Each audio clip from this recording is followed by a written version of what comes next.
बिस्मिल्लाहिर्रहमानिर्रहीम। उम्मीद करता हूँ आप सब खैरियत से होगे। आज का हमारा टॉपिक है के मीन क्लस्टरिंग। सो बेसिकली ये होता क्या है। फॉर एग्जांपल हमारे पास डिफरेंट ग्रुप्स ऑफ पीपल्स है। सॉरी। सो अब कुछ लोगों को बर्गर्स पसंद है और कुछ लोगों को पिज़्ज़ास पसंद है। तो जिनको बर्गर्स पसंद है उनको एक क्लस्टर में कर लेते हैं, जिनको पिज़्ज़ास पसंद है उनको हम एक क्लस्टर में कर लेते हैं। अब जो एक क्लस्टर में है वो सारे पिज़्ज़ा वाले, मतलब वो सिमिलैरिटी है ना, उनके अंदर कुछ सिमिलर है। मतलब क्या सिमिलर है, उन सारों को पिज़्ज़ा पसंद है इसलिए वो एक क्लस्टर में, और एक क्लस्टर में जिनको सारों को बर्गर्स पसंद है वो एक क्लस्टर में सिमिलैरिटी है। तो आज हमने उठाया है online shopping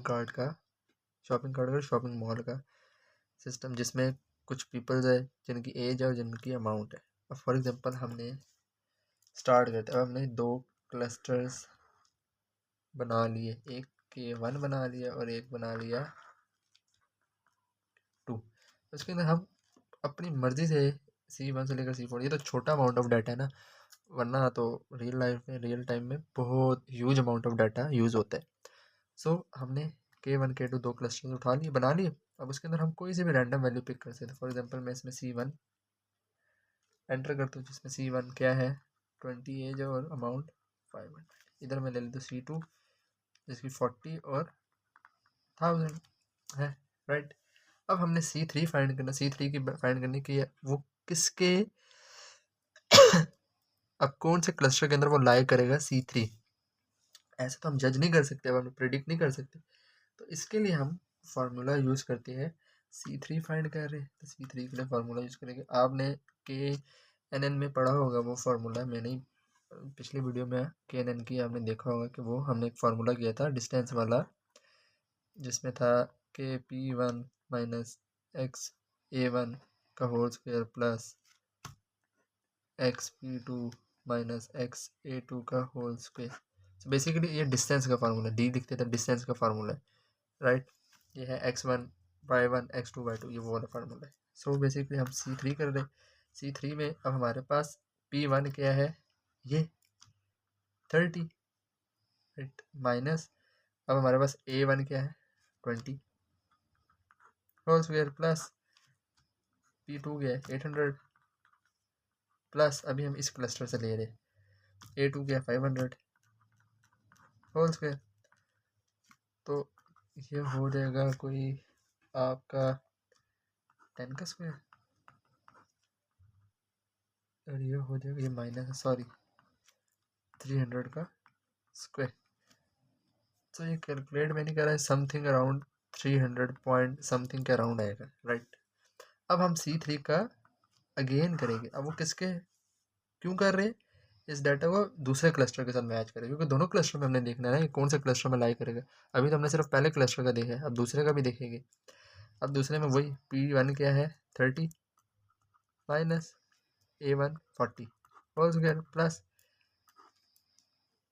P2 800 minus 1000 whole square which is equals to, ये तकरीबन कोई आएगा आपका -10 का होल स्क्वायर प्लस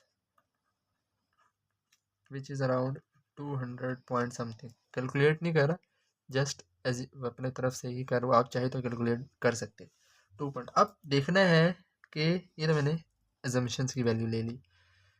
अब देखना है कि इनमें से शॉर्टेस्ट डिस्टेंस किसका, मतलब सबसे कम वैल्यू कौन सी है, क्योंकि हम डिस्टेंस का फार्मूला लगा के कर रहे हैं। तो सबसे छोटी वैल्यू कौन सी है 200, इन दोनों में से 200 सबसे छोटी है। तो मतलब क्या हुआ कि 200 ये क्या है डिस्टेंस है, सब जिसका भी छोटा डिस्टेंस होगा ना सबसे कम डिस्टेंस होगा,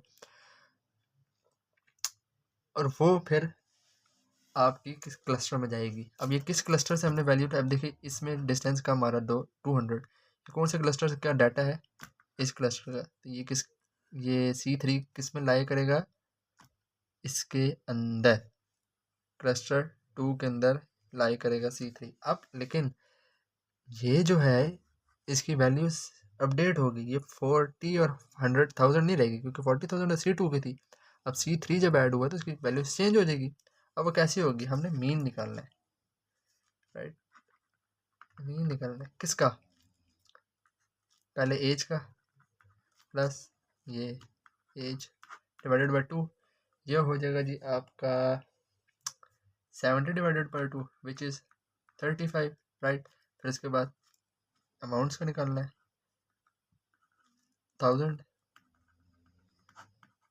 2 विच इज़ 900। सो ये अब हमारे पास क्या है, अपडेटेड डाटा। सो अब हम इस क्लस्टर में क्या लिखेंगे, इसको काट के लिखेंगे 35,900। ये हमारे पास क्लस्टर में डाटा अपडेट हो गया है। अब इसके साथ C2 के साथ हम C3 लिख देंगे कोमा डाल के, ये क्लस्टर में डाटा। अब ऐसे ही हम जब C4 करेंगे, C4 भी बिल्कुल सेम होगा। C4 को भी हम पहले यही फार्मूला लिखेंगे, C4 पहले इस क्लस्टर से वैल्यूज उठाएंगे, फिर उसके बाद C4 को दूसरे क्लस्टर से उठाएंगे, आंसर्स आ जाएगा। फिर देखेंगे कौन सी वैल्यू छोटी है, जो भी छोटी होगी, जैसे फॉर एग्जांपल उसमें ये वाली छोटी है थी, तो ये वाली छोटी हमने किस क्लस्टर के लिए सॉल्व करे थे, पहले क्लस्टर के लिए, तो उसके अंदर जिस वैल्यू का मतलब छोटी होगी ना, तो मतलब वो डिस्टेंस उसका कम है, और जो डिस्टेंस में कम होगी वो उस क्लस्टर में चली जाएगी। सो जिस तरह 200 था, डिस्टेंस में कम था, पहले वाले इससे 300 से तो कम था, और ये कौन से क्लस्टर में सॉल्व कर रही है, क्लस्टर 2 में सॉल्व हो रही है, तो क्लस्टर 2 में ऐड हो जाएगी। सो उम्मीद करता हूँ आपको के मीन क्लस्टरिंग समझ आया होगा। बहुत आसान सा टॉपिक है, कोई इसमें कोई रॉकेट साइंस नहीं है। जस्ट आपने 2 रैंडम क्लस्टर्स बना लिए, उसमें कोई सी भी वैल्यूज पुट कर दी, देन थर्ड वैल्यू को आपने हर क्लस्टर में से पहले एक क्लस्टर से भी दूसरे क्लस्टर में से डिस्टेंस के फार्मूले से सॉल्व करना है। जिसका भी डिस्टेंस सबसे कम आया उसको उस क्लस्टर में डाल देना है। फिर उसके बाद क्लस्टर्स में वैल्यूज़ अपडेट, वो वाली वैल्यूज़ नहीं रहने दी, अपडेट करनी। अपडेट कैसे होगी, पहले जो वैल्यू उसके अंदर अभी क्लस्टर में ऐड हुई है उसकी एज, और पुराने वाले जो क्लस्टर के अंदर मौजूद है उसके अंदर एज, उसका मीन निकाल लेना है। फिर उसी तरह का उसके अमाउंट का मीन निकाल लेना है, तो वो जो भी आएगा वो अपडेट हो जाएगी। तो ये था हमारा के मीन क्लस्टरिंग। जज़ाकल्लाह।